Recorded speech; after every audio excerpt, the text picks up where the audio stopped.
Hello students, welcome to our YouTube channel Examosphere. उम्मीद है आप सब बिल्कुल ठीक होंगे। हमारी ये सीरीज जो चल रही है ancient and medieval Indian political thought की, आज हम इसमें बेसिकली 4th यूनिट कवर करने वाले हैं, राइट। और उससे पहले एक दो जरूरी बातें, जो भी स्टूडेंट्स न्यू हैं इस चैनल पर प्लीज टेलीग्राम चैनल जरूर से ज्वाइन कर लेना, सारी अपडेट आपको यहाँ मिलती है। इसके अलावा 4 सीरीज हमारी ऑलरेडी कंप्लीट है, public administration in India, constitutional value and fundamental duties, India foreign policy and Indian government and politics. So आप लोग इसको अपने जूनियर्स को, अपने फ्रेंड्स को जरूर से शेयर कर देना, क्योंकि एग्जाम्स आने वाले हैं तो एटलीस्ट सबको हेल्प हो जाएगी, राइट। तो जो भी पेपर होगा उनके पास तो वो यहाँ से पढ़ सकते हैं। इसके अलावा लाइक शेयर एंड सब्सक्राइब जरूर कर देना। और एक जरूरी बात और थी कि बहुत सारे स्टूडेंट को कंफ्यूजन होती है, जैसे ये 2024 के बैच वाले स्टूडेंट्स के लिए है या नहीं है।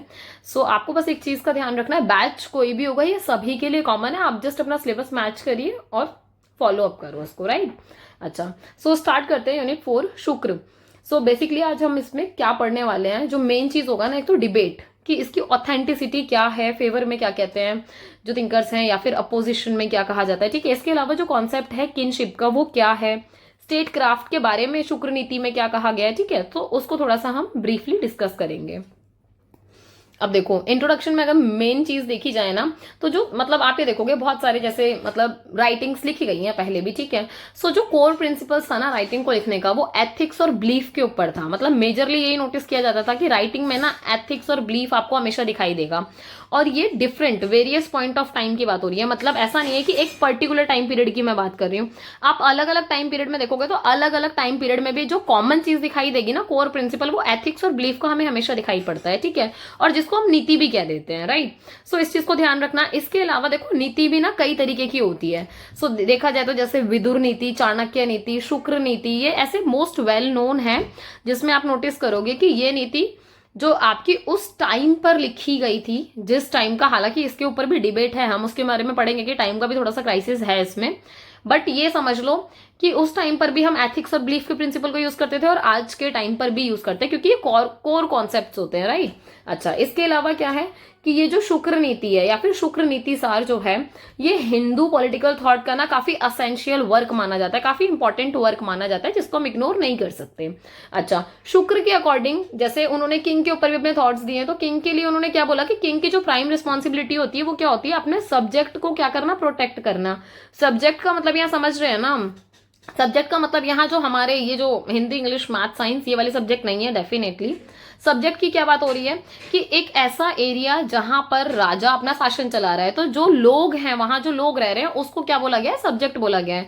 सो बहुत जरूरी है कि उनको प्रोटेक्ट करके रखना, उनके वेलफेयर के लिए काम करना, साथ ही साथ क्या करना, पनिश करना एविल्स को। मतलब कि जहां कुछ भी ऐसा लग रहा है कि कोई चीज गड़बड़ हो रही है जिसकी वजह से शांति भंग हो रही है, चीजें खराब हो रही है, तो उसको जरूर से राजा पनिश करेगा, ठीक है। ये राजा की ड्यूटी होती है। एक बात और कि राजा जो अपनी ड्यूटी है वो नीति की जो गाइडेंस है उसके बिना फुलफिल नहीं कर सकता। दैट मीन्स कि राजा जो है वो नीति की गाइडेंस को ही फॉलो करके शासन करेगा, ठीक है। किंग को आप ये देखोगे कि किंग अगर नीति कोड को फॉलो कर रहा है, ठीक है, तो उसको बहुत सम्मान मिल रहा है इस चीज के लिए कि हाँ, पूरी नीति को फॉलो करके सब कुछ अच्छे से करा रहे हो, ठीक है। बट इनकेस अगर वो उसको ब्रेक करता है या फिर उसको फॉलो अप नहीं करता है, तो डेफिनेटली उसकी जो रेपुटेशन है वो सफर करेगी, लोग उसको उस तरीके से ट्रस्ट नहीं करेंगे जिस तरीके से यूजुअली करना चाहिए, ठीक है। शुक्राचार्य ने ये भी रिगार्ड किया कि जो पॉलिटिक्स है ना, ये पार्ट ऑफ एथिक्स है। आप समझ रहे हो, जैसे पॉलिटिक्स जो वर्ड है सुनने में बड़ा नेगेटिव लगता है समटाइम, है ना। जैसे हमने सुना होगा, डे टू डे लाइफ में भी हम यूज कर लेते हैं, यार वो तो बहुत राजनीति करता है, या फिर ये तो बहुत मतलब पॉलिटिक्स करती है, ये तो समझ पा रहे हो। तो हम डे टू डे मतलब लैंग्वेज में यूज करते हैं, पर समझ पा रहे हो कॉन्टेक्स्ट क्या है यूज करने का, कि पॉलिटिक्स करता है, पॉलिटिक्स करती है, दैट मीन्स कि नेगेटिव सेंस में तो कह रहे हैं। जबकि शुक्राचार्य ने वही कहा कि भाई पॉलिटिक्स एथिक्स का ही पार्ट है, ठीक है। बस इतना है कि आप उसको वेलफेयर के लिए यूज करोगे, ना कि अपने मतलब सेल्फिशनेस के लिए या सेल्फ इंटरेस्ट के लिए नहीं। अच्छा, इसके अलावा वो ये कहते हैं मॉरल साइंस, नीति शास्त्र जो है उसमें ना सबसे ज्यादा जो चीजों को फोकस करने की बात की गई है, वर्चू की, वेल्थ की, इंजॉयमेंट एंड सेल्वेशन। देखो यहाँ ये कितनी इंपॉर्टेंट बात है, वो वर्चू को भी फॉलो अप कर रहे हैं, वो वेल्थ की भी बात कर रहे हैं। ऐसा नहीं हो सकता ना कि आप वेल्थ की तरफ ध्यान ना दो, आप सोचो हाँ भाई हम तो अपनी जरूरत पूरी कर लेंगे, नहीं, वेल्थ के बिना कुछ भी नहीं है। इंजॉयमेंट बहुत ज्यादा जरूरी है कि आप एटलीस्ट जो भी चीजें कर रहे हो या लाइफ में अगर आपका एग्जिस्टेंस है, तो दैट मीन्स कि आपको ऐसा ना फील हो ना कि जबरदस्ती बोझ होके मतलब आप बस इस टाइम को काट रहे हो, नहीं, आप एंजॉय करके अपना पूरा लाइफ को एंजॉय करके क्या कर रहे हो, यूज कर रहे हो, या फिर मतलब डेवलप कर रहे हो, राइट। इसके अलावा सेलिब्रेशन की बात हो रही है, मोक्ष की बात हो रही है, तो इन्होंने सब एस्पेक्ट्स को कवर करने की कोशिश करी है, ठीक है। एक चीज और इनका मानना था कि जो रूलर है ना, मतलब रूलर ऐसा होना चाहिए कि जो अपने सबड्यू को, कहने का मतलब जो उनका दुश्मन है, एनिमी है, उसको क्या कर सके, उसको अपने वश में कर सके, ठीक है। अपने दोस्त का दिल जीत सके, ठीक है, या फिर अपनी दोस्ती को एकदम रिजिडली फॉलो अप करे, ठीक है। और साइंस की सहायता से, कहने का मतलब ये कि जहां जहां जरूरत है आप साइंस का भी यूज करेंगे, ऐसा कुछ नहीं है कि आप विज्ञान को त्याग देंगे। तो ये शुक्र नीति में बताया गया। शुक्राचार्य का लाइफ स्केच अगर थोड़ा सा देखा जाए तो हालांकि अलग अलग चीजें थोड़ी बहुत बोली गई हैं, बट अगर मेजरली देखा जाए तो ऐसा कहा जाता है ये ऋषि भृगु है ना, ऋषि भृगु और मतलब एंड उशाना के पुत्र थे। अच्छा, इसके अलावा ये भी कहा जाता है कि जो शुक्र है, आपने प्लैनेट में सुना होगा, शुक्र प्लैनेट में भी आता है, ठीक है। सो प्लैनेट के नाम पर भी है, और जिसका जो नेचर है वो फैमिनिक नेचर है, तो ऐसा कहा जाता है कि इनका जो नेचर है थोड़ा सा फैमिनिक टाइप का है। इसके अलावा ये कहाँ से बिलोंग करते थे, ब्राह्मण्स से बिलोंग करते थे। मेन चीज, शुक्र नाम से वह चल रहा है, हिंदी में हम शुक्रवार बोलते हैं ना, शुक्रवार फ्राइडे को। सो ये फ्राइडे के दिन पैदा हुए थे, ठीक है। सो ये छोटी छोटी सी चीजें हैं जिससे पता चलता है, ठीक है। श्रवण मतलब शुद्ध अष्टमी वाले दिन ये पैदा हुए थे। सो ये सारी इनका थोड़ा सा बैकग्राउंड है कि वो जिस सिनेरियो में पैदा हुए थे तो उसके बारे में थोड़ा सा, ठीक है। ये बात सही है, इन्होंने मतलब वेद का अध्ययन करा था, ठीक है। जब वेद का अध्ययन इन्होंने कंटिन्यू किया, मतलब शुरू किया, तो किसके अंडर किया था इन्होंने, ठीक है। तो ऋषि अंगिरस के थ्रू करा था, ठीक है, और फिर इसको कंटिन्यू किया, बट बहुत ज्यादा टाइम तक वो भी कंटिन्यू किया, थोड़ा सा शिफ्ट किया फिर इन्होंने, ठीक है। अच्छा, ये बात सही है कि आप अगर मेनली देखोगे तो जो ऋषि अंगिरस थे उनके पुत्र भी थे बृहस्पति, ठीक है। तो वो उनको थोड़ा सा ज्यादा मतलब क्या करते थे, मतलब प्राथमिकता दे देते थे या फिर प्रेफरेंस दे देते थे। तो ऐसे में जो शुक्र थे उनको थोड़ा सा फील होता था। अब क्या हुआ कि इन्होंने अपनी जो गाइडेंस है, क्योंकि भाई आपको सीखने की इच्छा है तो आप किसी भी टीचर के मतलब अंडर जाके सीखोगे, लर्निंग करोगे। तो इन्होंने गाइडेंस ऑफ गौतम के अंडर क्या किया, अपनी लर्निंग को शुरू किया, ठीक है। सो अब गौतम के अंडर इनकी क्या चल रही है, शिक्षा चल रही है, पूरा वो समझ रहे हैं, जान रहे हैं चीजों को, ठीक है। अच्छा, इसके बाद ये भी कहा जाता है कि इन्होंने मतलब जैसे तपस्या वगैरह करी थी, किसकी, भगवान शिव की, ठीक है। सो संजीवनी मंत्र इनको मिला और इन्होंने अपनी मतलब लाइफ में उसको काफी फॉलो अप किया, ठीक है। अच्छा, इसके अलावा इनको क्रेडिट किया जाता है कि इनके पास मास्टरी थी, मतलब बहुत सारे एकेडमिक डिसिप्लिन की। मतलब आपने आज के टाइम पे भी ऐसे बहुत सारे लोग देखे होंगे जिनके पास बहुत सारी एमए होती है, अलग अलग सब्जेक्ट की, एमएससी भी होती है, ठीक है, एमए भी 4-5 सब्जेक्ट्स में होती है, तो उसको हम बोल देते हैं मास्टरी, ठीक है। पहले के टाइम पे डिग्री नहीं होती थी इस टाइम पर, बट ये था कि नॉलेज, मतलब आपको उस लेवल की नॉलेज है, इतना डीप डाउन जाके, समझ रहे हो। सो इनको बहुत सारे एकेडमिक डिसिप्लिन की नॉलेज थी, जिसमें जैसे मतलब इन्होंने थोड़ी सी हिंट दी है पॉलिटिक्स के बारे में, एस्ट्रोलॉजी के बारे में, मेडिसिन के बारे में और फिलोसफी के बारे में। आप देख रहे हो कितने डाइवर्स सब्जेक्ट है, बट इनको उन सबकी नॉलेज थी, ठीक है। Although many of these have been lost to time over the year, पर हाँ ये वाली बात सही है कि टाइम के साथ चीजें बहुत खो गई हैं, घुल मिल गई थी, ठीक है। और ये वाली बात सही है कि कोशिश ये की गई थी उस टाइम पर भी कि इन्होंने कुछ टेक्स्ट को क्या किया था, प्रोड्यूस किया था। मतलब अब आपको नॉलेज होगी अगर किसी चीज के बारे में, तो आप कुछ लिखोगे डेफिनेटली अपनी नॉलेज के हिसाब से, राइट। तो इसमें कुछ ऐसा बताया है। इसके अलावा जो कॉन्सेप्ट है शुक्र नीति का, ठीक है, वो जो कॉन्सेप्ट है ना, अगर आप डिटेल में समझोगे ना उसको, तो इसमें जो मेजर फोकस है वो है आर्ट ऑफ डिप्लोमेसी, कि क्या कला है डिप्लोमेसी करने की, है ना। क्योंकि डिप्लोमेसी को भी हम नेगेटिव सेंस में ले सकते हैं, बट यहाँ हम नेगेटिव सेंस में ना लेकर हम इसको एक कला के रूप में देख रहे हैं कि आपको डिप्लोमेसी करनी भी आनी चाहिए, क्योंकि कला होगी तभी आप उसका फ्रूटफुल रिजल्ट निकाल पाओगे, ठीक है। इसके अलावा साइंस को यूज कर रहे हो पर मॉरल कंडक्ट के साथ, ठीक है। एंड इसके अलावा आप ये देखोगे कि इसमें इसको डेवलप किसने किया, शुक्राचार्य ने डेवलप किया, और ये इनका ना मोस्ट सिग्निफिकेंट कंट्रीब्यूशन माना जाता है। मतलब काम बहुत सारे सेक्टर्स में किया, मास्टरी बहुत सारे लेवल पर थी, पर जो मोस्ट इंपॉर्टेंट चीजें मानी जाती है ना कि आर्ट ऑफ डिप्लोमेसी के ऊपर, साइंस को मॉरल कंडक्ट के साथ जोड़कर जिस तरीके से उन्होंने काम किया, ठीक है। फिर इंडियन फिलोसफी, एस्ट्रोलॉजी, मतलब ये वो एरिया है जहां पर इनका बहुत मेजर कॉन्ट्रीब्यूशन माना जाता है, राइट। देन आप देखोगे उन्होंने एक सिस्टम भी क्रिएट किया था जहां पर मॉरल स्टैंडर्ड्स की बात हो रही थी। वो कहते थे कुछ रूल रेगुलेशन हर इंडिविजुअल को फॉलो अप करने चाहिए अगर वो किसी अथॉरिटी पर है या फिर आपके पास पावर है। मतलब ऐसा कुछ नहीं है कि अगर आप पावर में आ गए तो आप कुछ भी करोगे अपनी मर्जी से एज अ किंग, ठीक है। सो एक किंग को बहुत ज्यादा ध्यान रखना है कि हर इंडिविजुअल के लिए भी मॉरल स्टैंडर्ड फॉलो करेगा और वो खुद भी करेगा, ठीक है, चाहे मोनार्क हो चाहे रूलर हो। ये बात कहां लिखी गई, शुक्र नीति में बताई गई, ठीक है। कुछ प्रिंसिपल्स को बताया गया जिसके बारे में डिस्कस किया गया, जो काफी हेल्पफुल भी था उस टाइम पे। टैक्सेशन के बारे में डिस्कस किया गया, डिप्लोमेसी के बारे में, वॉर के बारे में, पर ऐसा नहीं है कि ओनली इसी पर फोकस किया गया, क्योंकि देखो चीजों को ना बैलेंस करना बहुत ज्यादा जरूरी है। और जब बैलेंस की बात आती है ना, तो इन्होंने एम्फेसाइज किया वैल्यू ऑफ जस्टिस पर, फेयरनेस पर and honesty in governance. That means कि जब आप टैक्स लगा रहे हो तो यार वो जस्टिस तरीके से होना चाहिए। ऐसा ना हो कि आप पर्टिकुलर किसी पर्सन पे या किसी कम्युनिटी पे लगा रहे हो, नहीं, बैलेंस्ड। मतलब इसमें सबसे ज्यादा जो इंपॉर्टेंट चीज है ना वो है बैलेंस्ड फॉर्म में काम करने की, राइट। डिप्लोमेसी कर रहे हो तो फेयर तरीके से, मतलब डिप्लोमेसी में हालांकि अलग अलग तरीके की डिप्लोमेसी होती है, बट स्टिल आपको थोड़ा सा ऑनेस्ट होकर चीजें करनी है। वॉर है, वॉर हमेशा लास्ट ऑप्शन माना गया है हर जगह पर। आपने कितने भी टेक्स्ट पढ़े होंगे ना, या फिर आप कभी आगे भी पढ़ोगे तो आपको ये चीज रियलाइज होगी, कभी भी किसी भी टेक्स्ट में वॉर को फर्स्ट ऑप्शन मानते ही नहीं है। हर जगह माना जाता है वॉर एकदम अंतिम लास्ट ऑप्शन होना चाहिए, जब कुछ ना दिखाई दे, कुछ नहीं काम कर रहा तो वॉर करेंगे, समझ गए। अच्छा, अब आती है बात डिबेट की, कि हम इसकी ऑथेंटिसिटी की बात करते हैं, ठीक है, कि भाई क्या प्रमाणिकता या फिर क्या बहस होती है। क्योंकि देखो इसमें ना 2-3 ही पॉइंट ऑफ व्यू है जिनके ऊपर डाउट होते हैं, कुछ फेवर करते हैं, कुछ अपोज में जाते हैं, ठीक है। तो इसको बहुत सिंपल तरीके से समझने की कोशिश करते हैं। एंशियंट इंडिया में जो स्कॉलर थे शुक्राचार्य, ठीक है, ऐसा कहा जाता है कि भाई मतलब वो कहीं ना कहीं ऑथर थे ट्रीटीज के, ठीक है, तभी इसको शुक्र नीति बोला गया, क्योंकि नीति को एक तरीके से एक एग्रीमेंट से जोड़ दिया गया, ट्रीटी से जोड़ दिया गया, ठीक है। बुक थी जिसमें मतलब बताया गया a treatise on study of politics, मतलब जिसमें स्टडी ऑफ पॉलिटिक्स के बारे में डिस्कस किया गया, गवर्नमेंट के बारे में, एथिक्स के बारे में, ठीक है। और इसी को कंट्रास्ट में लिया गया किसके साथ, कौटिल्य के साथ, क्योंकि कौटिल्य ने भी तो इन सब चीजों के बारे में बात की है। बट ये वाली बात सही है कि जो कौटिल्य का जो वर्क है अर्थशास्त्र, वो बहुत ज्यादा वेल नोन था, मतलब बहुत पॉपुलर था, और आज के टाइम पे भी बहुत ज्यादा पॉपुलर है, राइट।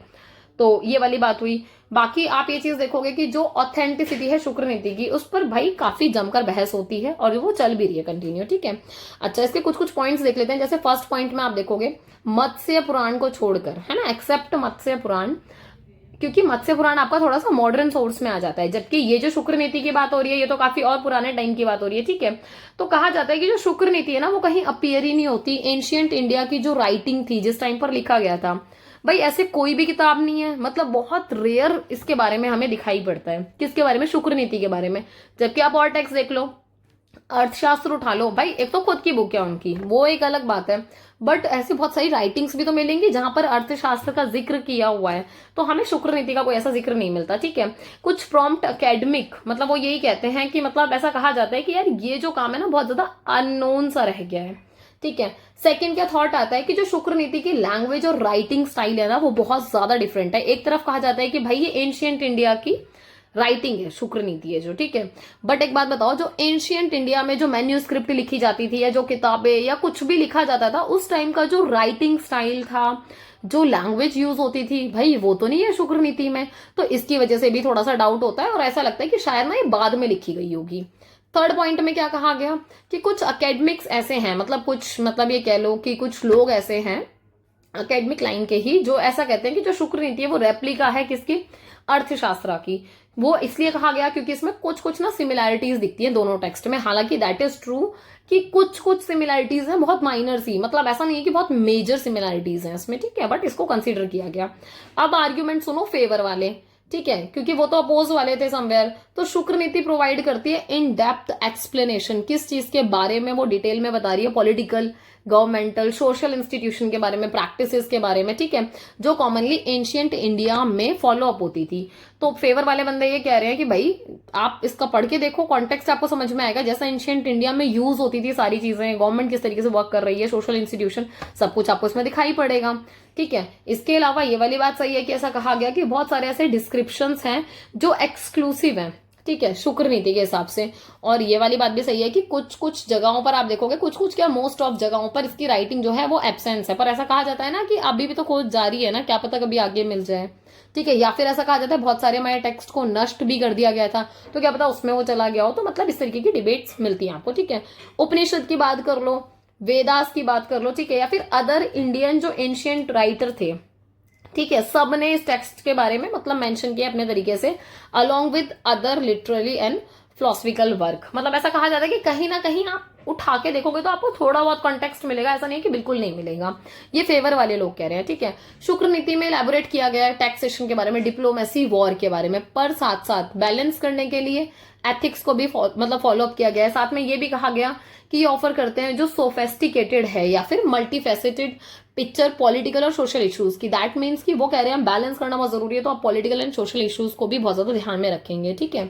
अच्छा, आर्ग्यूमेंट जो ऑथेंटिसिटी के अगेंस्ट है, ठीक है, उसमें ये भी कहा गया क्या कि जो ये टेक्स्ट है ये डिफरेंस क्रिएट करता है कुछ हिस्टोरिकल पर्सन्स के हिसाब से या फिर कुछ इवेंट के हिसाब से, क्योंकि कभी कभी क्या लगता है कि या तो ये आउट ऑफ डेट है, ठीक है, या फिर चैलेंज करते हैं उसके कॉन्टेक्चुअलाइज को, मतलब जिस कॉन्टेक्स्ट में लिखा गया, कॉन्टेक्स्ट समझ पा रहे हो आपकी, जैसे हम नॉर्मली नहीं बोलते हमने कोई बात बोली कि अच्छा, मतलब ऐसे किसी बात का एक जर्नल हम रिएक्शन देते हैं ना, किसी ने कुछ बोला हमें अच्छा, तो अब ना मतलब आप टोन का फर्क समझ रहे हो, एक में अच्छा, अच्छा, तो मतलब समझ पा रहे हो कि दोनों में अच्छा बोलने में मेरी टोन कितनी डिफरेंट है। दैट मीन्स कि एक बहुत ऐसा लग रहा है कि मतलब मैंने बहुत अलग वे में कहा है, एक लग रहा है कि अच्छा मतलब बहुत नॉर्मल वे में, और एक में थोड़ा सा जोर देके मैं कह रही हूँ, उसको इंटेंसिटी डाल रही हूँ, तो समझ पा रहे हो, तो कॉन्टेक्स्ट मैटर करता है।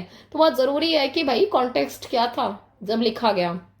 इसके अलावा आप अगर मतलब ऐसे फॉर एग्जाम्पल देखोगे, इस वाली बात पे बात उठाई जाती है कि एक तरफ जब इन्होंने शुक्र नीति में कुरु डायनेस्टी के बारे में क्या किया गया है, एम्फेसाइज किया गया है, फिर डिटेल में बताया गया है।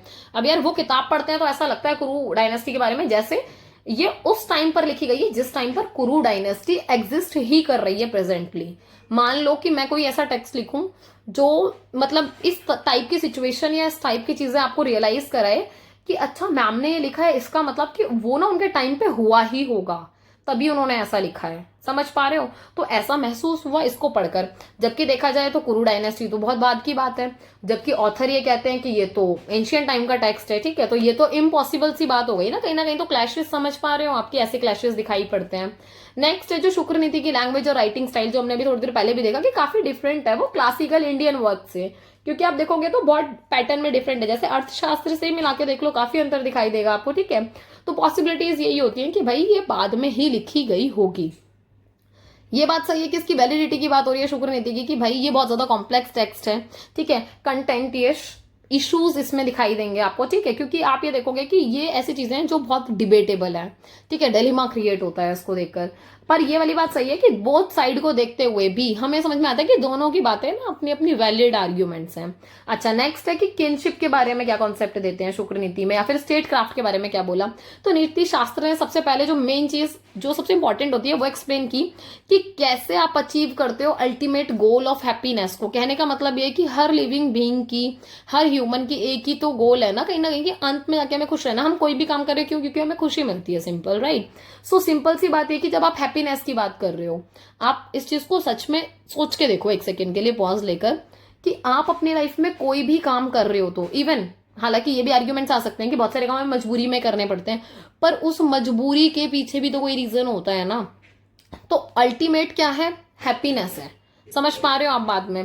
तो इन्होंने उसके बारे में बताया कि किस तरीके से आप अचीव कर सकते हो हैप्पीनेस के गोल को, ठीक है। इसके अलावा इन्होंने कहा कि कोई सेटिस्फेक्शन नहीं होता किसके अलावा? सेल्फ रूल के अलावा। मतलब जो मजा सेल्फ रूल करने में है ना, वो ना तो आपको ऑटोक्रेसी में दिखेगा ना मोनार्की में दिखेगा। मतलब कितने भी रूल रेगुलेशन वाले जो भी आपके तरीके होंगे, शासन करने की जितनी भी चीजें होंगी, मतलब जितने भी तरीके होंगे, उसमें आपको किसी में इतना सेटिस्फेक्शन, इतनी खुशी नहीं मिलेगी जितनी आपको किसमें मिलने वाली है? सेल्फ रूल में मिलने वाली है, ठीक है। उनके अकॉर्डिंग किंग की दो मेन ड्यूटी होती थी, ठीक है। कौन कौन सी दो मेन ड्यूटी है? सबसे पहला, प्रोटेक्ट करना अपने सब्जेक्ट को, अपने लोगों को प्रोटेक्ट करना, उनको प्रोटेक्शन देना पूरी पूरी, उनके वेलफेयर के लिए कार्य करना। और दूसरा क्या? पनिश करना गिल्टी को, कि भाई जो भी गड़बड़ कर रहा है उसको आपको जरूर से पनिशमेंट देनी है ताकि वो बंदा डरे, उसकी वजह से और लोग ऐसी हरकत ना करें, ठीक है। ये बात सही है कि जब ये ड्यूटीज अगर प्रॉपरली कैरी आउट होती हैं, ठीक है, नीति शास्त्र को फॉलो अप करके, तब तो बहुत बढ़िया। पर बिना नीति शास्त्र के ना आप इन ड्यूटीज को फॉलो अप नहीं कर पाओगे एज अ किंग।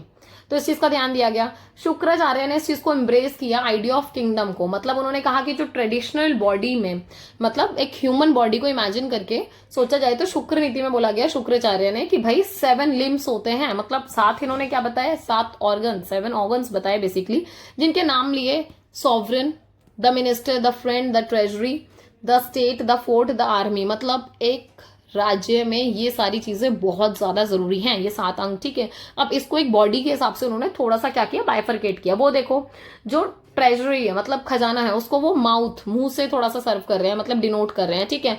आर्मी को किससे कर रहे हैं? जो मिड रीजन है, मतलब बॉडी का जो धड़ है हमारा मेन, ठीक है। फोर्ट, फोर्ट को किससे कर रहे हैं? ये फोर्ट जो है वो आपके आर्म्स, हाथ के, ठीक है। स्टेट को कर रहे हैं पैरों से, लेग से। और जो सॉवरन है उसको कर रहे हैं सर से। मतलब इट सीम्स लाइक कि सर के ऊपर वो मुकुट रखा रहता है ना, मतलब हम मुकुट सर के ऊपर पहनते हैं डेफिनेटली, ऐसे तो है नहीं हाथों में पहनेंगे, राइट। मतलब ये हेलमेट नहीं है ना अपन शौक के लिए हाथों में लेके घूम लेते हैं ना, चला लेते हैं bike scooty. It's not like that. It's like कि आप मुकुट पहन रहे हो सर के ऊपर, तो सॉवरेनिटी इज बिग थिंग, कि जब आप अपनी मर्जी के मालिक हो, आप सारी चीजें अपने हिसाब से कर रहे हो, आपको जरूरत नहीं किसी और की, राइट। तो वो सॉवरेनिटी है, तो उसको हेड से डिनोट किया गया है।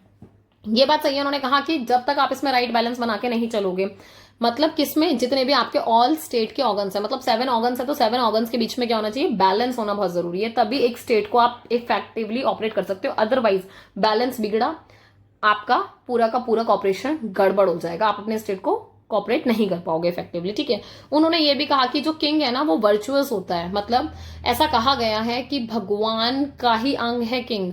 भगवान ने ही किंग को भेजा है अपनी जगह पर कि आप जाओ और आप जाकर क्या करो, लोगों का वेलफेयर करो, ठीक है। और ऐसा कहा जाता है कि हर किंग, मतलब वही वाली बात है ना कि हर किंग के पास, फिर ऐसा कहा जाता है ईश्वरीय शक्ति है, मतलब उसके पास गॉड की पावर है समवेयर। अच्छा, इसके अलावा ये भी असर्ट किया गया कि 3 तरीके के किंग होते हैं आपके, ठीक है। कौन कौन सी 3 कैटेगरी होती है आपकी, एक सात्विक, एक राजसिका और एक तामसिका, ठीक है। सो डेफिनेशन देखोगे, सात्विक नाम से पता चल रहा है यार, सात्विक, हम सात्विक आहार की बात भी करते हैं ना, जहां पर सब कुछ बहुत प्योर और मतलब कोई ऐसी भड़काऊ चीज नहीं होती, बहुत शांत पीसफुल चीजें होती है, बहुत पेशेंस के साथ हम चीजें कर रहे होते हैं। सेम सात्विक जो मोनार्क है, उसके साथ इसको थोड़ा सा मतलब एनालॉगी बनाकर समझ सकते हो कि एक ऐसा किंग जो अपनी ड्यूटी परफॉर्म कर रहा है आराम से, ठीक है, अपने डिफेंस कर रहा है अपने सब्जेक्ट्स को, मतलब अपने लोगों के भले के लिए कार्य कर रहा है, उनके बचाव के लिए, मतलब उनको बाहरी आक्रमण से सुरक्षा दे रहा है, ठीक है, उनके डेवलपमेंट के लिए वर्क कर रहा है। जितनी भी नेसेसरी मतलब उनके लिए सेक्रीफाइसेस की जरूरत है वो सारे सेक्रीफाइस करेगा, ठीक है। एनिमीज को हमेशा खत्म करके रखेगा या फिर अपने सब्जेक्ट्स को बचा के रखेगा कि उनको खुद से सामना ना करना पड़े एनिमीज का, ठीक है। एक ऐसा राजा जो बहुत काइंड होगा, बहुत दयालु होगा, बहुत पेशेंट होगा, मतलब बहुत ज्यादा धैर्य होगा उसके अंदर, ठीक है। वो बहुत ब्रेव बहादुर भी होगा, क्योंकि ऐसा नहीं है कि आप बस बहुत सीधे शांत रहकर अपना राज्य चलाओगे, नहीं जी, आपको जरूरत पड़ने पर सब रूप लेने पड़ेंगे, तो जरूरत है तो आपको बहादुरी भी दिखानी पड़ेगी, राइट। और एक और सबसे इंपॉर्टेंट चीज की सात्विक राजा वो जिसकी कोई अटैचमेंट नहीं है किसी प्लेजर से, और मतलब और वो बिल्कुल ही क्या है, डिस्पैशनेट है, मतलब कि उसको अपनी नहीं पड़ी, उसको खुद के बारे में नहीं सोचना, उसको क्या सोचना है, मुझे अपने राज्य के लोगों के बारे में सोचना है, ठीक है। तामसिक में क्या हो गया, ये एग्जैक्ट अपोजिट ट्रेट्स हैं इसके, मतलब जहां आपने यहाँ देखा कि यहाँ काइंड होगा, पेशेंट होगा, यहाँ इसका अपोजिट कर दो कि काइंड नहीं होगा, थोड़ा क्रूअल होगा, पेशेंट नहीं होगा, मतलब बहुत ज्यादा हेक्टिक बना के रखेगा चीजों को, ठीक है, सेल्फ सेंटर्ड होगा, लोगों की भलाई के लिए नहीं सोचेगा। तो शुक्र के अकॉर्डिंग एक ऐसा रूलर जो मतलब कैसा है, तामसिक है, वो कहाँ जाएगा, हेल में जाएगा, मतलब नरक में जाएगा, ठीक है। शुक्र क्लेम भी करते हैं कि कहीं ना कहीं राजा के पास क्या कहा जाता है, जो सात्विक किंग है उसके पास क्या है, ब्लेसिंग है भगवान की, मतलब भगवान की सीधी कृपा है उसके ऊपर, ठीक है। सो यहाँ वो वाली बात हुई। और ऐसा कहा जाता है कि जो वो पुरुष जिनको मतलब वही राजसिक वाला मतलब वो है प्राप्त मतलब आशीर्वाद है, तो वो कहीं ना कहीं क्या है, वो डेविल्स हैं, और वो कहाँ जाएंगे, हेल में जाएंगे, मतलब नरक में जाएंगे, ठीक है। और इनको शैतानों का आशीर्वाद प्राप्त है, क्योंकि ऐसा कहा गया ना, सात्विक को किसका है, सीधा भगवान का, तामसिक उसका अपोजिट, तो देवता का अपोजिट क्या है, असुर, राइट, डेविल्स। तो जो एविल्स हैं आपके, उनका क्या है, उनका आशीर्वाद प्राप्त है, तो वो नरक में जाएंगे, ठीक है। सो ऐसा कहा गया। अच्छा, इसके अलावा आप देखोगे कि किंग को हमेशा रेक्टिफाई करना चाहिए अपना खुद का फॉल्ट, जहां उसको लगता है कि हाँ भाई ये मेरा फॉल्ट है, उसके ऊपर काम करना है, ठीक है। Should never punish the people for holding opinion opposed to his. कहने का मतलब ये कि अगर वहां के लोग क्या कर रहे हैं, थोड़ा से अपने ओपिनियन रख रहे हैं, ठीक है, सो इस चीज का बहुत ज्यादा ध्यान रखा जाएगा कि उन ओपिनियन को आपको वैल्यू करना है। ऐसा ना हो ना कि आप अपने ओपिनियन दे रहे हो और आपको उसके लिए पनिशमेंट दे दी जाएगी, आपकी हिम्मत कैसे हुई ऐसा बोलने का, नहीं, आपको पूरा राइट है, आप अपनी बातें रख सकते हो। अच्छा, next quality of king. King में क्या क्वालिटी होनी चाहिए, तो एक ऐसा मोनार्क, एक ऐसा पर्सन होना चाहिए जो क्या करेगा, अपने मतलब जो भी आपके रीजन के पूरे ऑर्डर्स को पूरा फुलफिल करेगा, लॉ एंड ऑर्डर को मेंटेन करके रखेगा, ठीक है। विजडम होनी चाहिए उसमें, कि मतलब अच्छी बुद्धि हो उसमें, ठीक है। राइटिशियसनेस हो, मतलब धार्मिकता का बहुत ध्यान रखता हो, ब्रेव हो, नॉलेजेबल हो, उसका जो सेंस ऑफ राइटिशियसनेस है वो बहुत ज्यादा स्ट्रांग होना चाहिए। मतलब ऐसा ना हो कि आप सोचते ही रह जाओ यार क्या करना चाहिए था, या फिर मैं क्या करूं। एडवाइस लेनी है आपको मिनिस्टर से, डेफिनेटली लेनी है, बट आपको इतना मतलब इंस्टेंट होना चाहिए कि आप इंस्टेंट डिसीजन ले सको अपने लोगों की भलाई के लिए, ठीक है। ऐसा कहा जाता है कि a king ought to be informed about a wide range of issue, मतलब एक तरीके से कि एक राजा को जितने भी राजनीतिक इशू हैं, मतलब चाहे पॉलिटिक्स हो, मिलिट्री स्ट्रेटेजी हो, डिप्लोमेसी हो, इकोनॉमिक्स हो, मतलब इन सबके मुद्दों के बारे में पता होना चाहिए अपने राज्य में कि क्या मेरी इकोनॉमिकल कंडीशन है, क्या मेरी मिलिट्री की स्ट्रैटेजीज है जो हम यूज करेंगे, कैसी मेरी सेना है, समझ रहे हो, इन सबकी नॉलेज भरपूर तरीके से होनी चाहिए। एक रूलर के लिए जो शुक्र नीति में एम्फेसाइज किया गया कि value of adaptability and continuing education बहुत ज्यादा इंपॉर्टेंट है। कहने का मतलब ये कि जब आपको जरूरत हो रही है तो आप अडेप्ट कर रहे हो, सिचुएशन के हिसाब से आप क्या कर रहे हो, चीजों को अडेप्ट कर रहे हो, आप इतने फ्लेक्सिबल होने चाहिए। साथ ही साथ कंटिन्यूइंग एजुकेशन, मतलब यहाँ वो वाली बात हो गई ना कि जैसे हम आज के टाइम पे अगर कहते हैं कि पढ़ने की कोई उम्र नहीं है, आपको जब तक मन करे आप पढ़ते जाओ पढ़ते जाओ पढ़ते जाओ, सिंपल। तो सेम उस टाइम पे आप ऐसे कोई डिग्री तो होती नहीं थी, पर जो आपके पास एग्जिस्टिंग नॉलेज है आपको उसमें और नॉलेज ऐड करते हुए चलना है। आपको नहीं सोचना कि मेरे पास जितना ज्ञान है भाई साहब वो पूरा है, एकदम कंप्लीट है, एब्सोल्यूट है ना, कुछ एब्सोल्यूट नहीं होता है, ऐड करते जाओ उसमें, ठीक है। अच्छा, लिटरेचर की एडवाइस थी कि किंग को हमेशा कंसल्ट करना चाहिए अपने नॉलेजेबल एडवाइजर से, क्योंकि सारी नॉलेज डेफिनेटली आपके पास नहीं होगी, आपके पास किसी और चीज की एक्सपर्टीज है, तो आपके पास ऐसे मिनिस्टर्स होने चाहिए जो अलग अलग चीजों की एक्सपर्टीज रख रहे हैं, ताकि आप क्या कर सको, उनसे एडवाइस ले सको, अकेडमिक्स वाले लोगों से मिलकर, स्पेशलिस्ट के साथ मिलकर, ताकि आपको उनके नॉलेज और उनके व्यू पॉइंट्स नजर आए। ये चीज आपको हेल्प करेंगे डिसीजन मेकिंग में, ठीक है। नेक्स्ट है आपका responsibilities and duty of a king. भाई किंग की क्या जिम्मेदारी होती है, क्या रिस्पॉन्सिबिलिटी होती है?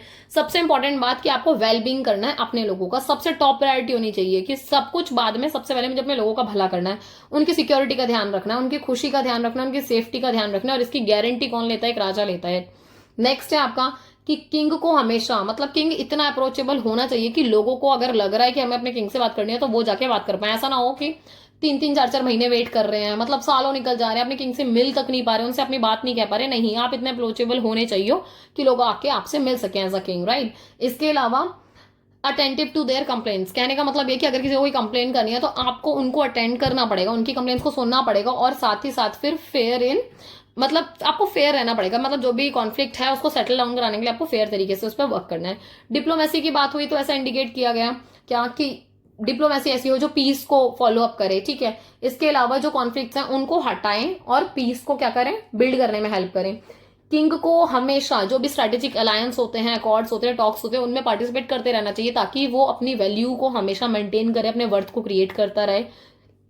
इसके अलावा उसको हमेशा एंगेज रहना चाहिए अपने डिप्लोमेटिक रिलेशंस में, क्योंकि शुक्र नीति में यही एडवाइस की गई कि एक लीडर के पास, एक राजा के पास हमेशा, मतलब एक होता है ना कि आपको कॉशन लेके चलना चाहिए, क्योंकि मेन चीज यही है कि देखो रिस्क तो है ही समवेयर, राइट, कि आपको हमेशा दूसरे लीडर से रिस्क रहेगा, बट आपके लिए अटेंटिव होना बहुत जरूरी है, तो आप डिप्लोमेटिक तरीके से काम करते रहने चाहिए।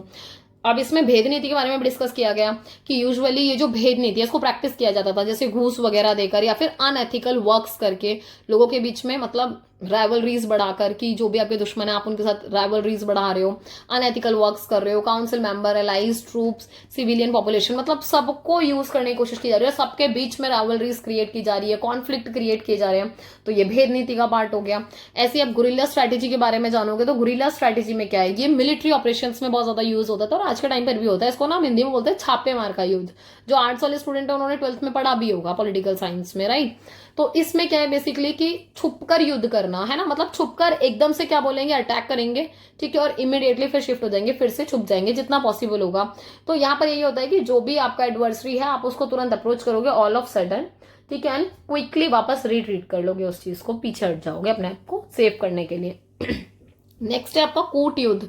ये इमोरल जो प्रैक्टिस होती है ना, इसको मतलब वही वॉर को कंडक्ट करने के लिए यूज किया जाता है, पर इसमें क्या होता है ना, कूट युद्ध नाम में समझ रहे हो, मतलब आप प्रिटेंड कर रहे हो, आप बहुत मीठा बनोगे इसमें, ऐसी पॉलिसीज लेके जाओगे, मतलब आप दिखाओगे कि आप अपने, मतलब बहुत कॉन्फिडेंस के साथ इंस्पायर कर रहे हो अपने एनिमी को ही कि यार मैं तो बहुत बदल गया, बहुत ट्रांसफॉर्म हो गया मुझ में, तो ठीक है, क्या बहुत मीठा बोलोगे, बहुत स्माइलिंग फेस के साथ, बहुत अच्छा अच्छा बनकर, है ना, ऊपर ऊपर से बहुत सॉफ्ट वर्ड यूज करके, कि सामने वाला सोचे कि यार इसको क्या हो गया, सच में शायद ये बदल गया है ना, मतलब उसको ही डाउट में डाल दो, नहीं यार मैं ही गलत सोच रहा हूँ, अब ये दुश्मन नहीं रहा, अब सच में बदल गया है। आपने उसको गिल्टी में डाल दिया कि यार क्यों डाउट कर रहा हूँ मैं उसके ऊपर, या क्यों डाउट कर रही हूँ मैं उसके ऊपर, ठीक है। आप उसको अच्छी अच्छी सर्विसेज दे रहे हो, गिफ्ट्स दे रहे हो, ह्यूमिलेशन, प्रेज कर रहे हो, ठीक है। तो अब ऐसे में ओथ वगैरह ले रहे हो, अरे सच में, मतलब ऐसे बहुत अप्रिशिएट कर करके, समझ रहे हो। तो ये क्या है, ये कूटनीति का पार्ट है, कूट युद्ध है ये, कि आप दिखा कुछ और रहे हो पर अंदर मन में वही युद्ध वाली स्थिति है, बैकग्राउंड में आपकी युद्ध की तैयारी चल रही है, ठीक है। तो ऐसा कहा जाता है कि नीति सार का मैक्सिम्स है, मतलब यहाँ पर अनडाउटेडली क्या होता है कि आप कहीं ना कहीं मतलब मोनार्क को या स्टेटमेंट्स को गाइड कर रहे हो, तो एक तरीके से समझ रहे हो, मतलब आप उनको भटका रहे हो, मैनिपुलेट कर रहे हो, और ये बहुत यूनिक रिस्पॉन्सिबिलिटी भी होती है देखा जाए तो, क्योंकि आप ये सबके पास नहीं होती, पहली बात तो मैनिपुलेशन की टेक्निक, और अगर आप मैनिपुलेट कर पा रहे हो दैट मीन्स कि यार ये चीज होनी चाहिए कि आप अपनी जनता की भलाई के लिए अगर कुछ ऐसा कर रहे हो तो ठीक है, बट अगर आप अपना सेल्फ सेंटर्ड होकर कर रहे हो तो डेफिनेटली वो गलत है, ठीक है। इसके अलावा कट डाउन करना सप्लाईज को और कमोडिटीज को, और पीछे से आप क्या कर रहे हो, उनकी सप्लाई को, कमोडिटीज को इफेक्ट करा रहे हो, समझ रहे हो। ऊपर से अच्छा बन रहे हैं, पीछे से हम क्या कर रहे हैं, गड़बड़ कर रहे हैं, तो वो वाली बात हो गई। अच्छा, मिलिट्री एंड वॉरफेयर, इसमें क्या है बेसिकली सैन्य और युद्ध के बारे में उन्होंने क्या कहा कि डिफेंस और जो मिलिट्री है ना, इनमें रेडीनेस बहुत ज्यादा इंपॉर्टेंट है। मतलब ये इतने रेडी होने चाहिए कि इंस्टेंट आप बोलो और इंस्टेंट ये तैयार होकर मतलब अपने ऑपरेशन पे चले जाएं, ठीक है। तो शुक्र नीति ने इसके बारे में डिस्कस किया। इसके अलावा इन्होंने ये भी कहा कि किंग खुद भी वेल ट्रेंड होना चाहिए और उसकी जो आर्मी है, उसकी जो सेना है वो फुल प्रूफ वेल ट्रेंड होनी चाहिए, पावरफुल आर्मी होनी चाहिए, क्योंकि एक राजा के लिए सबसे जो मेन पिलर होता है उसकी आर्मी होती है। अगर उसकी आर्मी स्ट्रांग है दैट मीन्स कि वो आउटसाइड के जो भी डेंजर्स हैं या फिर एक्सटर्नल जो थ्रेट हैं उससे, अटैक से हमेशा बचा के रखेगा लोगों को, ठीक है। इस पे भी एम्फेसाइज किया गया जो डिप्लोमेटिक चैनल्स हैं हमेशा उनकी तरफ ध्यान देना। मतलब अगर वायलेंस की परिस्थिति बन गई तो भी आप डिप्लोमेटिक चैनल्स को सबसे पहले यूज करोगे, वॉर को हमेशा लास्ट ऑप्शन की तरह ही यूज करेंगे, ठीक है। शुक्र नीति में इनकरेज किया गया कि जो यूज ऑफ वेपन्स है या फिर मैनिपुलेशन ऑफ बैटल, मतलब वो ये कह रहे हैं कि जो एनकरेज किसको कर रहे हैं कि वेपन का यूज की बजाय ना आप मैनिपुलेशन को यूज कर लो, कि आप जो बैटल है उसकी हवा बदल सकते हो, मतलब रुख बदल सकते हो। अगर कोई कॉन्फ्लिक्ट हुआ है तो बातचीत करके, मैनिपुलेट करके, कोई डिप्लोमेसी कर उसके अकॉर्डिंग काम हुआ जाए, ठीक है। इसके अलावा ये बात भी बोली गई कि जो रिक्रूटमेंट है किसकी, सोल्जर्स की, वो अच्छी खासी होनी चाहिए। मतलब आपको कभी भी कास्ट के बिहाफ पर उनको रिक्रूट नहीं करना, आपके अंदर आपको ये देखना है कि भाई यंग हो पर्सन, कमिटेड हो, मतलब कि अगर उसने अपनी बात कह दी तो अपनी वर्ड्स की वैल्यू रखे कि भाई बोल दिया मतलब बोल दिया, अपनी ड्यूटी को अच्छे से परफॉर्म करे, डिसिप्लिन्ड होना चाहिए, ठीक है। और उसको नीति शास्त्र के बारे में ज्ञान होना चाहिए, ठीक है। अच्छा, इसके अलावा दो पार्टीज, जैसे वो वही बोला गया कि जैसे दो पार्टीज हैं आपस में कॉन्फ्लिक्ट हो रहा है या कुछ भी हो रहा है, तो ये बहुत ज्यादा जरूरी है कि अपने प्रतिद्वंदी को या फिर जो भी आपके राइवलरीज हैं, आप हमेशा इस चीज का ध्यान रखेंगे, मतलब एज अ सोल्जर, कि उस चीज को आपने कोशिश करनी है कि आपकी आर्मी इतनी सेटिस्फाई हो कि वो अपने राइवलरीज के इंटरेस्ट को बिल्ड ना होने दे। वेपनरी एम्प्लॉयड के हिसाब से अगर देखा जाए तो वॉर को कैटेगराइज किया गया 3 कैटेगरी में, ठीक है। एक है दैविक युद्ध, ठीक है, जिसमें क्या होता है, चार्म्स का यूज किया जाता है, चार्म्स मतलब आकर्षण का, जिसमें आप अट्रैक्ट करते हो, ठीक है। एक है असुर युद्ध, इसमें क्या है, मैकेनिकल डिवाइसेस का यूज किया जाता है। एक है ह्यूमन वॉरफेयर, इसमें क्या किया जाता है, शस्त्र का यूज किया जाता है, हाथों का यूज किया जाता है युद्ध लड़ने के लिए। नेक्स्ट है आपका गवर्नेंस। गवर्नेंस को हमेशा इस चीज पर एम्फेसाइज किया गया कि वैल्यू बहुत ज्यादा जरूरत है कि आपके पास ऐसे मिनिस्टर्स हों जो वैल्यूएबल हों, काउंसलर ऐसे हों जो लॉयल हों आपके प्रति, इंटेलिजेंट होने चाहिए, ऑनेस्ट होने चाहिए, क्योंकि अगर ये ऑनेस्ट है ना, क्योंकि राजा के बाद मिनिस्टर बहुत इंपॉर्टेंट है, आपके एडवाइजर्स इंपॉर्टेंट है, ये ऑनेस्ट और लॉयल होंगे तभी चीजें बढ़िया हो पाएंगी, ठीक है। इस चीज के ऊपर भी एम्फेसाइज किया गया कि इफेक्टिव एडमिनिस्ट्रेटिव सिस्टम होना चाहिए, क्योंकि पूरा का पूरा जो सिस्टम है वो ऑपरेट कौन कर रहा है, एडमिनिस्ट्रेटिव वाले लोग, ठीक है। तो प्रशासन इतना ज्यादा बढ़िया होना चाहिए आपका, मतलब उनके अंदर ये तरीका होना चाहिए ताकि वो क्या कर सके, हर तरीके के इश्यूज के साथ डील कर सके, इंफ्रास्ट्रक्चर बढ़िया हो, trade, defence, taxation, social welfare, हर चीज को आपके अंदर डील करने की क्षमता होनी चाहिए, ठीक है। नेक्स्ट आपका शुक्र नीति अर्ज करती है कि जो किंग है उसको बैलेंस्ड अप्रोच को यूज करना चाहिए, कि आप एडवाइस भी करोगे, अपने मिनिस्टर्स की एडवाइस लोगे, ठीक है, बट आप देखो बाउंडेड नहीं हो definitely, but you can ask for advice ली, then you can take your decision on behalf of your own rationality, right? So you need to focus on this as well. Okay, next है आपका implies that the king ought to have a long term goal। एक चीज और कि king को हमेशा long term goal सोच के अपने डिसीजन मेकिंग लेनी चाहिए। ऐसा नहीं कि इंस्टेंट आपने 2 दिन के लिए 4 महीने के लिए डिसीजन मेकिंग ले ली, दैट्स ऑल, बाद में फिर ट्रबल क्रिएट हो रहा है। नो, हमेशा किंग को लॉन्ग टर्म गोल को ध्यान में रखकर अपने काम करने चाहिए, अपनी स्ट्रैटेजीज बनानी चाहिए, अपने प्रोग्राम्स को क्रिएट करना चाहिए। इसके अलावा जो काउंसिल्स हैं, रिक्वायरमेंट होती है क्या कि जो कॉमन पीपल है ना, उनकी सुनी जाए, ठीक है। बहुत ज्यादा जरूरत है कि जहां जरूरत है वहां इंप्रूवमेंट का स्कोप है तो इंप्रूव करो, बहुत जरूरी है। इसके अलावा जो फंडामेंटल सर्विसेज हैं लोगों के डेवलपमेंट के लिए, इंफ्रास्ट्रक्चर हो गया, हेल्थ केयर हो गया, एजुकेशन हो गया, इन सेक्टर में काम किया जाए ताकि लोग क्या कर पाए, लोग भर भर कर अपना, मतलब एक होता है ना, डेवलपमेंट कर पाए, खुशी खुशी अपने आप को बिल्ड कर पाए और उनको लगे कि हाँ यार राजा हमारे लिए काम कर रहा है, तो लोग भी अपना 100% देते हैं। इसके अलावा इकोनॉमिक मैनेजमेंट की बात हो रही है, तो इफेक्टिव इकोनॉमिक मैनेजमेंट की बात हुई क्या कि एक किंग, मतलब हमेशा इस चीज पर एम्फेसाइज किया गया कि एक जो किंग है उसको अपनी, मतलब जो भी आपका स्टेट है या फिर जो भी आपकी बाउंड्री है उसमें इफेक्टिव तरीके से इकोनॉमिकली आप चीजों को बैलेंस करना आना चाहिए आपको, ठीक है। ये एक लीडर की अर्ज होती है क्या कि वो कॉमर्स को सपोर्ट करेगा, इंडस्ट्री को, एग्रीकल्चर को, क्योंकि बिना पैसों के तो आप कुछ नहीं कर सकते ना। और इन सब के लिए आप क्या करोगे, फेयर टैक्सेशन लगाना, पर इस चीज का ध्यान रखोगे, यहाँ हम ओनली टैक्सेशन की बात नहीं कर रहे, यहाँ बात करें फेयर टैक्सेशन की, कि फेयर तरीके से, जस्ट तरीके से हो। इसके अलावा जो किंग है उसको हमेशा इकोनॉमिक इनिशिएटिव्स को सपोर्ट करना चाहिए। अगर कोई मतलब कोई ऐसा इनिशिएटिव लेना चाह रहा है या किंग को ही खुद लेना पड़ रहा है कि जिससे पूरे एंटायर किंगडम का मतलब सबका भला हो रहा है, तो भाई लो ना, क्या दिक्कत है। तो ऐसे इनिशिएटिव को हमेशा सपोर्ट करते हैं। इससे क्या होगा, लोगों का स्टैंडर्ड रेज होगा, लिविंग स्टैंडर्ड बढ़ेगा, लोग डेवलप होंगे और आपके यहाँ मतलब वही कि धन बढ़ेगा धीरे धीरे, और क्या। अच्छा, इसके अलावा वो क्वेश्चंस की बात भी है कि उनको हमेशा ओवर टैक्सिंग से बचना चाहिए, ठीक है। अपने रिसोर्सेज को ओवर यूज नहीं करना, मतलब इतना भी पागल नहीं हो जाना कि आप भाई बिल्कुल ही अंधाधुंध यूज करे जा रहे हो, वेस्ट कर रहे हो, वो सारी चीजें नहीं होनी चाहिए, ठीक है। क्योंकि ऐसे में क्या होगा, फिर सब्जेक्ट्स पर इफेक्ट पड़ेगा और सब्जेक्ट्स आपके अपोज जा सकते हैं। सो इस चीज का ध्यान रखा जाए। शुक्राचार्य में ये भी बताया गया कि किंग की जो ड्यूटी है वो यही है कि वो जो वल्नरेबल होते हैं या फिर पुअर होते हैं उनका खास तौर से ध्यान रखना, क्योंकि आपका सबसे ज्यादा जरूरत है किंग का। और सब्जेक्ट का रिलेशन कैसा दिखाया गया एनालॉगी में, पिता और पुत्र जैसा ना, कि एक पिता अपने पुत्र का जिस तरीके से ध्यान रखता है, ऐसे ही एक किंग को किसका, अपने सारे सब्जेक्ट का, अपनी सारी जनता का ध्यान रखना है, ठीक है। हैप्पीनेस सबसे ज्यादा इंपॉर्टेंट है एक रूलर के लिए, क्योंकि एक जनता खुश होगी तो राजा खुश होगा। ये वो वाली बात है कि अगर बेटा खुश है तो बेटे को देख के पापा अपने आप खुश हो जाते हैं कि मेरा बच्चा बहुत खुश है, चलो अच्छी बात है, मेरा बेटा खुश हो गया, मेरी बेटी खुश हो गई, समझ पा रहे हो। तो सेम विद दिस कि अगर वहां की जनता खुश है तो राजा ऑटोमेटिक खुश है। तो इसको हाईलाइट किया गया है वैदिक टेक्स्ट में भी बहुत बारी कि इंडियन जो मतलब एंशिएंट इंडिया का जो लिटरेचर है वो उस चीज पर बहुत ज्यादा फोकस करता है। इकोनॉमिक, सोशल, पर्सनल सिक्योरिटी बहुत ज्यादा इंपॉर्टेंट है एक वर्कर के लिए, तो एक वर्कर को ये सारी चीजें मिलनी चाहिए। कॉन्फ्लिक्ट अगर हो भी गया है रूरल के बीच में या फिर जो भी सर्वेंट है, ठीक है, तो मान लो डिमांड फुलफिल नहीं हो पा रही जनता की और थोड़ा सा कॉन्फ्लिक्ट हो भी गया बाई चांस, तो जो शुक्राचार्य हैं वो इस चीज पर एम्फेसाइज करते हैं कि आप ये देखो कॉन्फ्लिक्ट की जड़ क्या है, ये नहीं कि कॉन्फ्लिक्ट क्यों हुआ। वो कहते हैं साइकोलॉजी में जाओ, साइकोलॉजिकली देखो कि ये कॉन्फ्लिक्ट क्यों आया, क्या रीजन था, क्यों सर्वेंट जो है वो अपने किंग को छोड़ने को राजी हो गया, या फिर उस वो जो सर्वेंट है या फिर जो पुअर है, वो गरीब है, उसका ओपिनियन भी बहुत मैटर करता है। तो वो कहते हैं कि अगर मान लो वो डिससेटिस्फाइड है अपने किंग से, तो डेफिनेटली मतलब जरूरी है कि किंग का भी तो कैरेक्टर सस्पिशियस हो सकता है ना, हम हमेशा जो छोटा है उसको ही गलत नहीं मान सकते, ठीक है। तो इसके बारे में इसमें बताया गया। किंग इस चीज पर भी ध्यान दे जो वेजेस हैं वो लोगों को टाइमली पेड हों, मतलब लॉ के अकॉर्डिंग ही आप टाइम के अकॉर्डिंग, लॉ के अकॉर्डिंग लोगों को पे कर रहे हो, ऐसा ना हो कि आप जानबूझ के डिले कर रहे हो, ठीक है। सो मतलब ये जो वेजेस पॉलिसी है इसके बारे में बहुत डिटेल में कवर किया गया है। इसमें पेमेंट ऑफ वेजेस के बारे में बोला गया कि ना तो आप रोक के रखोगे ना डिले करोगे, ठीक है। किंग, अच्छा किंग कभी भी अपने जो वर्कर्स हैं उनकी पेमेंट को ना रोकेगा ना डिले करेगा। ये बात बोली गई कि ये बिलीव किया गया कि मॉडरेट तरीके से आप पे करोगे उनको जैसी भी जरूरत होगी। सॉरी फॉर डिस्टर्बेंस, या तो मॉडरेट तरीके से आप पे करोगे, ठीक है। और बहुत ज्यादा जरूरी है कि फूड और क्लोथिंग तो बेसिक नीड है, आप उसको फुलफिल करोगे। Self control and self reflection की बात हो रही है, तो शुक्र नीति में एम्फेसाइज किया गया कि बहुत ज्यादा जरूरी है कि एक राजा जो है सेल्फ अवेयर होना चाहिए, ठीक है। उसको ही पता होना चाहिए एज अ रूलर कि आपको किन चीजों पर संयम रखना है, किस चीज पर आपको रिस्ट्रेन करना है, किस चीज में आपको सेल्फ अवेयरनेस चाहिए, ठीक है। इसके अलावा it counsels monarch to pause, मतलब जहां आपको जरूरत है आप पॉज लोगे, जहां आपको जरूरत है आप लोगों की चॉइसेस को क्या करोगे, वैल्यू करोगे। जस्टिस को बहुत ज्यादा फोकस करोगे, राइटिशियसनेस को बहुत फोकस करोगे।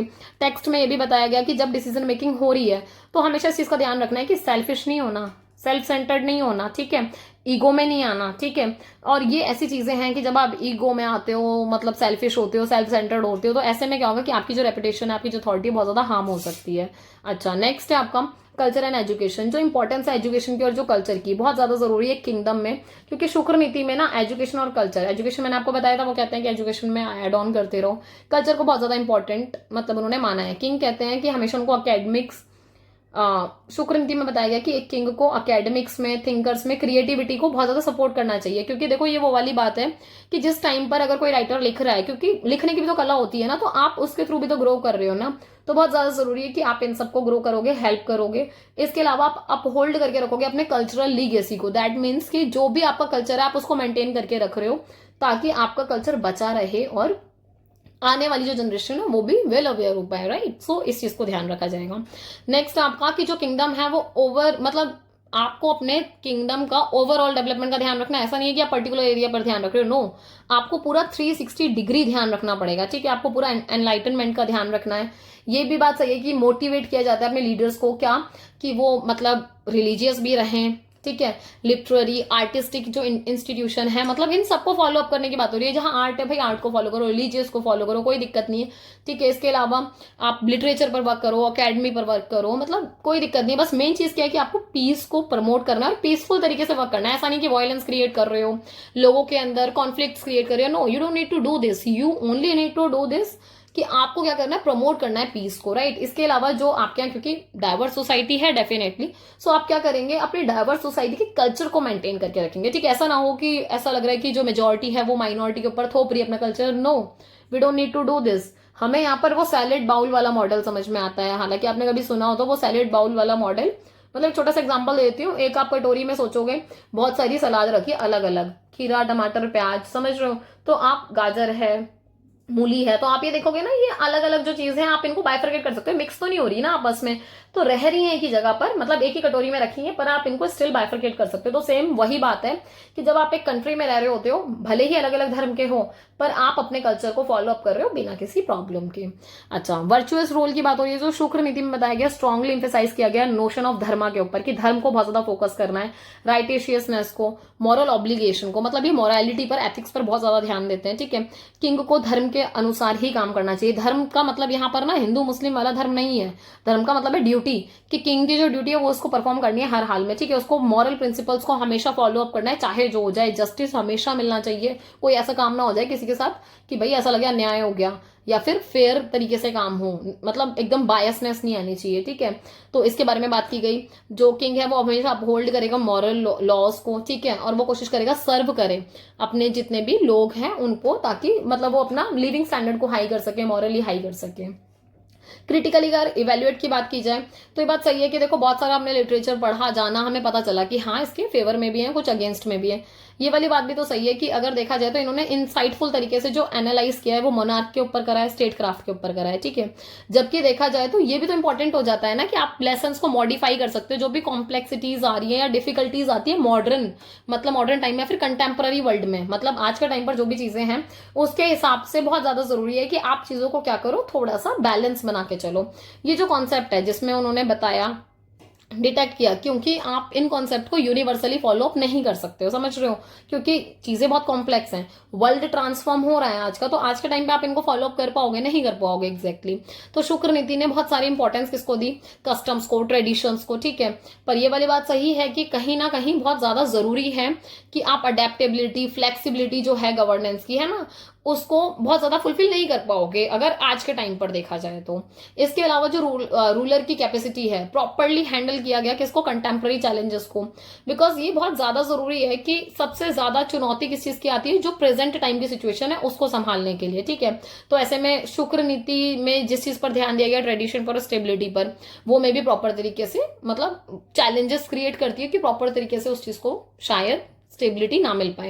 नेक्स्ट है आपका कि जो टेक्स्ट है इसने लार्जली जो कंसंट्रेट किया है किस व्यू पॉइंट पर, किंग के ऊपर, ठीक है, कि किंग के ऊपर पूरा किंगडम का चार्ज है, उनको सारी चीजें करनी है, ठीक है। वो कह रहे हैं भाई इसके अलावा और भी तो चीजें होती है ना, क्योंकि पूरा इंक्लूसिव तरीके से तो किंग ही नहीं होता ना, सब कुछ, किंग के अलावा भी और चीजें भी होती है, तो उन पर भी ध्यान देना कि जो गवर्निंग कम्युनिटीज हैं या फिर अलग अलग टाइप की जो गवर्नमेंट है, कल्चरल डाइवर्सिटी है, उनके बारे में तो डीपली एनालाइज करना चाहिए था या फिर डीप में एक्सप्लेन करना चाहिए था। शुक्र नीति ने बहुत कम अटेंशन दी है राइट के बारे में या फिर इन्वॉल्वमेंट ऑफ द गवर्न समझ रहे हो, जिनके ऊपर शासन किया जा रहा है, मतलब जनता के बारे में बहुत कम बोला है इन्होंने किंग पर ही ज्यादा जोर दिया है, ठीक है। इन्होंने बहुत मतलब बहुत होता है ना कि बहुत इंटेंसिटी के साथ किंग को फोकस किया कि किंग का ये रूल होना चाहिए, ये काम होना चाहिए, ये उसकी ड्यूटी, उसको नीति को फॉलो करना है, मतलब सब कुछ आप देख रहे हो इर्द गिर्द किसको घूम रहा है, किंग के।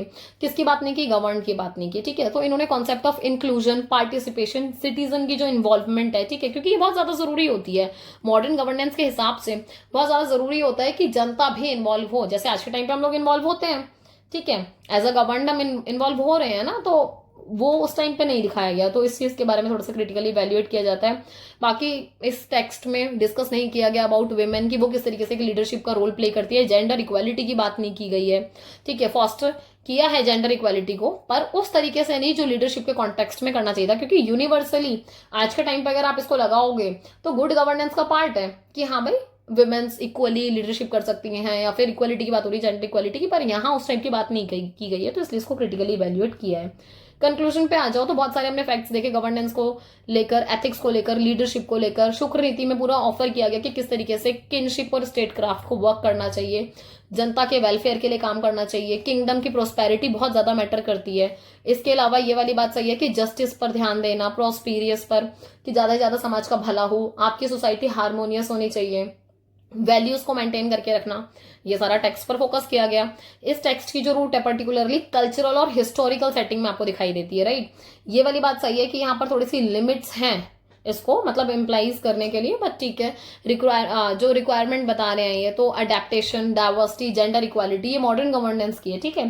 तो उस पर बहुत ज्यादा मतलब सफिशिएंट तरीके से एड्रेस नहीं किया गया जिस पर किया जा सकता था या फिर जरूरत थी। शुक्र नीति के जो कॉन्सेप्ट है उसको क्रिटिकली अगर एग्जामिन हमने जैसे किया तो हमें ये पता चलता है कि हाँ इसको हम इफेक्टिवली अप्लाई मतलब मॉडिफाई तरीके से कर सकते हैं, but not in that way exactly. So ये कहीं ना कहीं कंटेम्प्रेरी जो गवर्निंग प्रिंसिपल है, एम्पेरिकल स्टडीज हैं, सोसाइटियल वैल्यूज हैं, उनके लिए मतलब एक तरीके से एक होता है ना कि आप इसको मॉडिफिकेशन वाले उसमें कर सकते हो, चेंज करके use, otherwise not in exactly, ठीक है, not in the same way. So ये आपका हो गया यूनिट 4 खत्म, ठीक है। सो अब लास्ट तक बने रहने के लिए बहुत बहुत थैंक यू। मैं कोशिश कर रही हूँ कि आपको क्वालिटी वाला कंटेंट दूं, तो ये छोटी यूनिट्स हैं आपकी, ठीक है। इसलिए एक यूनिट पे एक वीडियो आपको मिल रही है, जहां जरूरत होगी वहां अकॉर्डिंगली मैं पार्ट क्रिएट कर दूंगी। अदरवाइज आप लोग इसको पढ़ के नोट्स बनाइए, ठीक है। जरूरत पड़े तो दोबारा इसको सुन लेना ताकि कॉन्सेप्ट्स और क्लियर हो जाए। हालांकि उन्हें बहुत सिंपल करके आपको समझाया है। बाकी लास्ट तक बने रहने के लिए बहुत बहुत thank you. Like, share and subscribe कर देना, टेलीग्राम चैनल जरूर ज्वाइन कर लेना एंड प्लीज शेयर कर देना अपने सारे जूनियर्स को भी, ओके। बाकी मिलते हैं नेक्स्ट वीडियो में, तब तक के लिए आप अपना ध्यान रखो, पढ़ते रहो, आगे बढ़ते रहो, बाय।